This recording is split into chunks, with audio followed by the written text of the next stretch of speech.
Well, hello and welcome back to another episode of Talk About It Tuesday. I'm your host, Malin. And I'm your other host, Jamie. And today's discussion is a dreamy one. Trying to do a little play on words. No, this one's going to be interesting because it kind of dives into the whole mechanics of sleep and the importance of sleep and how it can impact a lot of variety of neurological items within our brains. Jamie, I'm not going to do it justice. I'm going to kick it over to you. Would you mind kind of recapping what this article is so we can start discussing it? I will do my very best. I will be honest. This is a very long article with lots of research in it, which tickles my science-loving brain. It's so good. But this comes from Scientific America, and the headline reads, "How Sleep Engineering Could Help Heal the Brain." It totally caught my attention as soon as I saw it. So the subtitle is, "Stimulating the Sleeping Brain May Ease Suffering from Memory Loss, Stroke, or Mental Health Problems." So this article goes on. It kind of starts with a dream, really a nightmare, of one of the participants in their study and how it would wake her up every night. And so she was diagnosed with nightmare disorder or something like that. Which I found is different than sleep paralysis, because when I first read this, I was like, sleep paralysis, but it's different. Mm-hmm. Yes. I can't tell you all the reasons it's different, but yes, I also learned that from this article too. Okay, these are two different things. But she was finding she was waking up every night with these terrible nightmares, and really the same nightmare. And so the article goes on to talk about how she had tried a couple of different things, was working with a psychiatrist who was doing a study and ended up kind of having her think through her nightmare and kind of create a narrative to end the nightmare without a nightmare, right? That at the end of this nightmare, that she would find the door that would open up to a bright, shiny place that felt safe. And while she was doing this, the study had them play a piano chord. So that piano chord was directly linked to the positive outcome. Well, just a second, because that part of it I read, it was the vibrations could be felt and heard through their skull while they were sleeping. That's how it described it. I was like, wait a minute, what? Well, and I think that's similar to how cochlear implants work, because the ear doesn't necessarily receive the sound waves, so they use different vibrations through the skull for the brain to interpret those sounds. I found that super fascinating in and of itself, just because if you think about when I'm asleep, I don't necessarily consciously hear what's happening around me, but my brain might be able to receive that. So I thought that was really interesting.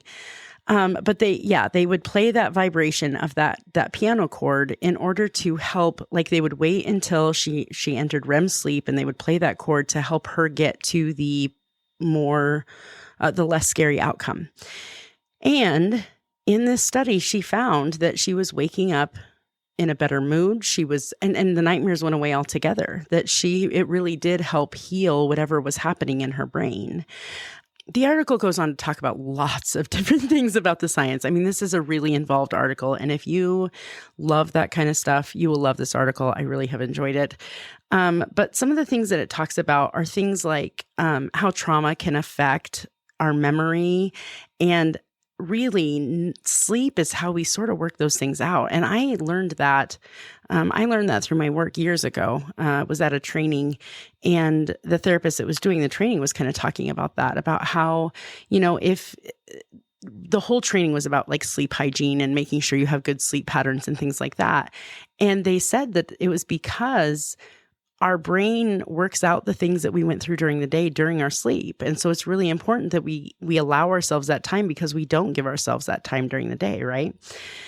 So it talks about PTSD. It talks about lots of mental health kind of things, but it also talked about physiology and how important and valuable sleep is, good, healthy sleep is, to make sure that you're able to get that sleep. So the article went on to quote, just to that same point, that's what sleep is for. The nighttime is to take the information that came in during the day and integrate it with all the information that we already have in a way that helps you build that story of how the world works and what your life means. I don't know about you, Malin, but I can tell you what, if my sleep is off, like if I'm not sleeping well, I'm not doing well. I don't function very well physically and emotionally. Well, and I've heard some sleep studies before where you see how long somebody can go without sleeping, and they start breaking down in their body. I mean, I've heard of some people, they can get as bad as delusion, seeing things that aren't there, having delusions. They start going mad. Well, to me, it feels like it's all kind of associated with your brain processes the information throughout the day at night when you're sleeping. And if you stop allowing your brain to process, where does all that information go? And I'm not a doctor. Mm-hmm. I'm not a scientist. I'm just speculating. And I think this is really fascinating. I do think, though, that anytime you touch with the mind and you start doing some weird things and new trials and experiments, there's probably some great benefits that come from it, but there's probably a lot of pitfalls and dangers that you can start unlocking because you're messing with the psyche, right? You're preventing or you're altering the path that your brain's trying to take. Normally, even if you're trying to do it in a positive manner, there's still risks associated, I'm assuming, with doing stuff like that. One of the quotes in the article is from one of the doctors that is doing some of this work. She's a neuroscientist named Gina Poe of the University of California. And she says that messing with memory could have unforeseen consequences, such as creating imbalances that impede learning. Her quote is, "It's kind of a scary time." She says, "We don't know enough, and it's kind of like being a toddler. We can walk, but don't know where we are going and how to avoid danger." And I thought that was really a fascinating way to look at it, too, is that, this is some incredible stuff. And reading this is really, this was a fascinating article for me. I really loved it. But it is a moment to take a pause to say, if our dreams and our sleep has that much impact on being well, can it have that much impact on us not being well if it's not done right? You know what I mean? Oh, I think it absolutely does. And, I have a couple of examples as a kid growing up. And again, am I thinking I'm doing any kind of sleep study? No, but it just shows the power of even suggestion or the power of dreams. And as a kid, I was really terrified of Jason Voorhees from Friday the 13th. Like my older brother and sister. So Rod, if you're listening, thank you for very much. But no, I was terrified. And so I'd have nightmares. Like, I love horror movies and I love watching them. But when I was younger, I would always have nightmares. And I remember I wasn't getting really good sleep. And I kept having a nightmare that Jason was coming after me. And I remember thinking to myself throughout the day, I was like, it's just a dream. It's fine. They're not real. All the things that I'm like, I'm going to be fine, that I'm talking about while I'm awake. And what was funny is I remember there was a pivotal time that's happened a couple times in my life, but I was having a dream, and I'll never forget, in my hometown, there was this motel that was there, and I was staying there, and Jason was killing everybody, and I was trying to escape.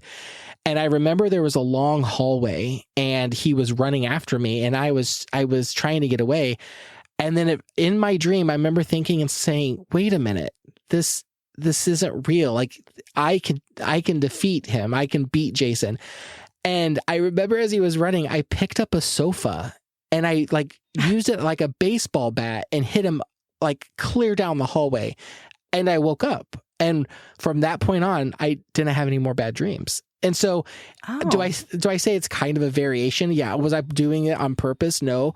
But it kind of shows the power of what we can do, in our waking hours and how that can translate into our dreams. Because from that point on, I didn't have those bad dreams anymore. I felt like I was in control. I have a nightmare that I still remember to this day. And I think it's because I woke up in the middle of it. Like, how often do we have bad dreams that we don't remember? But I woke up in the middle of that dream. And that is a core memory for me. I will never forget what my mom said to me when I woke her up about it. I won't forget where we were living and where everyone was in the house and all of those things. It's a core memory. And I think it's because I woke up while I was dreaming, while I was having that nightmare. And ironically, it all comes down to eating too much rice before bed, I think. It was a weird dream, but... Too much rice? What is wrong? Literally. There was Rice Man. Rice Man was chasing me down, and he was going to get my brother. Uncle Ben was a getting baby. you. Yeah, it was great. I laugh, but I love dreams because they are so irrational when you talk about them because you feel them, right? You feel the dreams. Yeah. Like, you don't know. Jason was chasing me. I was terrified. And then I tell you, I pick up a sofa and I use it like a bat and knock him out of the way. Like, they're so irrational. I love them. Absolutely. Well, and that's one of the things that this article does go on to talk about is how integral our dreams are to even creating memories. And they kind of talked about like a scenario that you're at the grocery store and you really wanted to get some cherry tomatoes and they were all out. Well, your brain doesn't need to remember that, right? But when we sleep, we're in a state where our governing functions and our impulsivity and all of those things are off guard. So our brain really does the things that it needs to do, which is forget things like that, but solidify other parts of what happens during the day. So if our sleep is off, that can really affect the development for young kids of core memories and things like that, which are essential to, proper development and social emotional well-being as adults. So I don't know. I found this super fascinating. I did an experiment when I was a kid, and I think it ties in. Of course in. you did. I know I did. I'm such a weirdo. This article reminded me of what I did. At the time, I want to make sure I'm being very articulate when I say all I was trying to do was memorize something. I wasn't trying to think I'm reaching into the corners of my mind and my psyche and I'm manipulating things. It was just, I heard somewhere or I read somewhere, I can't remember where I got it, but while you're sleeping, your brain's still awake. And so I had a speech coming up, and I was a freshman in high school. And I got the speech written very late in the game. And so we were supposed to be presenting. So what did I do? I took my speech and I recorded it over and over and over again. So it filled both sides of the cassette. Okay. I think I remember this. Then what I did is I went to bed and I listened to that.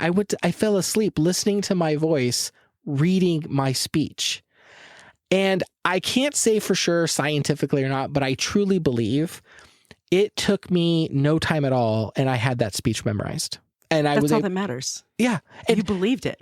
That's mind over matter, I guess. But there was something to be said that I felt like, after reading this article, is there something about your brain, even while you're sleeping and it's still awake processing? Is there something that it correlates to your memory, putting it into even the short-term memory? I don't know, but it worked for me. That kind of ties nicely into the last little bit of this article that I wanted to highlight. There is a book called Why We Sleep, Unlocking the Power of Sleep and Dreams. And this is written by a neuroscientist named Matthew Walker. He says, REM sleep dreaming offers a form of overnight therapy. It takes the painful sting out of difficult, even traumatic emotional episodes. He goes on to talk about REM sleep levels of like all kinds of different brain chemistry and stuff, but really talks about how valuable it is for us to be able to process difficult things too. All of this for me, and this is something, I think this is something that I have struggled with off and on as an adult when I grew up and couldn't stay up till 6 a.m. and then make it to class at 8 and actually be prepared to learn anymore, that kind of thing. Sleep has really, I feel like we don't acknowledge the necessity of good quality rest and allowing not just our bodies, but our brains to have that. And in the way that we live now, everything is so fast, to the next thing, to the next thing, to the next thing, that mindfulness is a big buzzword right now, because we don't take the time to do that anymore. We have a TV or a phone or, Netflix or something in front of our nose all the time. And so this to me just really emphasized the value and importance of making sure that I give my mind that rest, because studies are even showing, like tangible studies are showing how valuable that is in making sure that we are happy and healthy. And it was just such a fascinating article. It's a little different than the stuff that we usually do, but if you guys, like I said, if you guys are at all interested in the nerdy science stuff, this was so good. And the physical benefits too. I didn't go into a ton of that, but that was all part of this article too. So good read. Well, and I also think how many, I with my employer, sleeping is part of the criteria. So when they ask you about how's your physical health, sleeping habits are now listed there. On my watch for all of my like Fitbit stuff, it logs how many hours of restful sleep did I get. So I think we're seeing that the recognition is your body needs time to heal and sleep and repair, and your brain needs time to process and put stuff away or delete or whatever it is that it needs to do at night.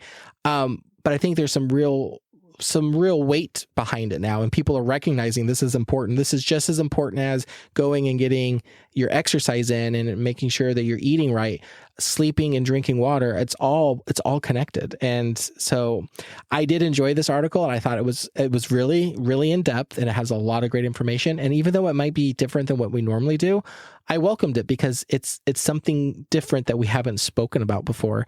And I love the topic. So thank you for bringing it. Well, and I loved the fact that it started out sounding like it was going to be in like another sci-fi type article, and it really is more a health and wellness. It was just kind of article, but it was a facade. But there is an open door to a bright, shiny place that makes me feel safe at the end. So it was good. It was good. But so yeah, thanks for indulging me today. Yeah, no worries. I love it. Again, if everyone listening, if you have an article that you think is really interesting, maybe not a lot of people have heard about it, go ahead and email it to us at roundtablemindset@gmail.com, and we will be more than happy to read it and discuss it on our upcoming episodes. We will be back next week with a brand new article and a whole new set of opinions. And don't forget to tune in for our regular episode of Roundtable Mindset on Thursday. We'll be dropping that soon, and it's going to be a good one. So tune in. Thanks for joining us today. Bye-bye. Bye, everyone.